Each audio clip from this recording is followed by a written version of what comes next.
Калыптанган көз караштарды жоюу, кыялдарды ишке ашыруу, бирдей укук, бирдей мамиле. Аймактарда даярдалган теңдик уктуруусун сунуштайбыз. Кыргызстан жаш мамлекет. Бул өлкөдө 2 миллиондон ашык бала бар. Демек, калктын 3/1 балдар түзөт. Кыргызстан балдардын абалын жакшыртууда олуттуу өсүүгө жетишти. Ата-эне менен чүрпөсүнүн ортосундагы мамиле баланын калыптануусуна, келечекте кандай адам болуп, кандай ийгиликтерге жетишүүсүнө таасир этет. Могул айыл өкмөтүнүн аскер кызматкери Бакыт Өскөнбаев кыздарга түрдүү чектөөлөрдү койбош керектигин айтат.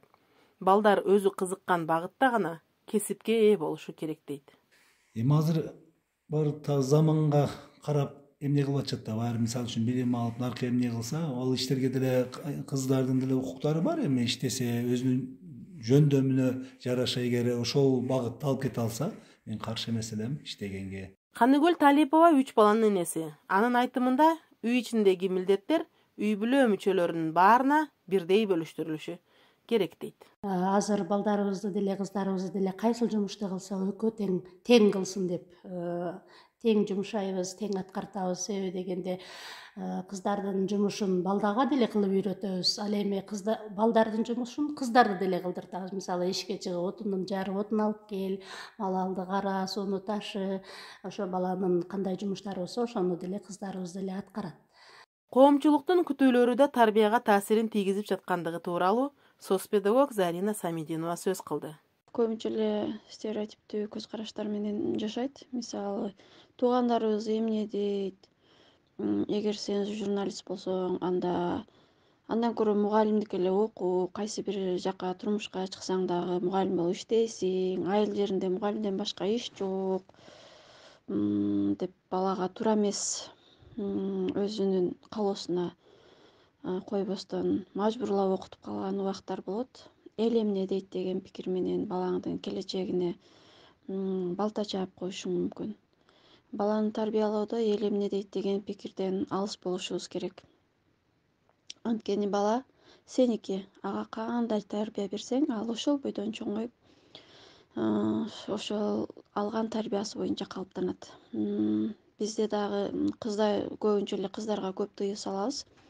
Кыздай бол, үйдө тур, тегеректегилер эмне дейт, тигинин кызы көчөдө эле жүрөт дешет деп кызды көп тыйып, көп кыздарга укугун чектеп койгон учурлар болот. Кыздын деле укугу бар. Көчөдө басканга, курбулары менен сейилдегенге чектөө коюу менен бул кыздардын өзүнө ишенбөөчүлүгүнө жол ачабыз. Кызгабы, уулгабы татыктуу тарбия берүү үчүн алардын тең укуктуу жаран катары карап, жашоодо ар түрдүү тоскоолдуктарга жеңе билген күчтүү инсандарды өстүрүшүбүз керек. Балдарды тарбиялоого болгон туура мамиле жеке адамды жана коомду бирдиктүү тутум катары карайт. Күчтүү жана адилеттүү адамдарсыз күчтүү коомду кура албайбыз. Ал эми адилеттүү балдарды тарбиялоо актуалдуу маселе катары ар дайым эс акылыбыздын түпкүрүндө сакталуусу керек. Бул балдардын келечекте ата-энелик милдетин аткарууда мыкты сапаттардын азыртыдан өздөштүрүүсүнө түздөн-түз таасир этет. Биздин балдар, келечектеги ата-энелер, алар да өз баалуулугун өз балдарына үйрөтүшөт. Ошентип, дүйнөгө тынчтык, акыйкаттык жана туруктуулук алып келе турган айлампаны башташат. Сиздер менен Огантала жамааттык мультимедиа борбору жана анын алып баруучусу Гүлназ Камбарали кызы болду. Көрүшкөнчө сак саламатта калыңыз.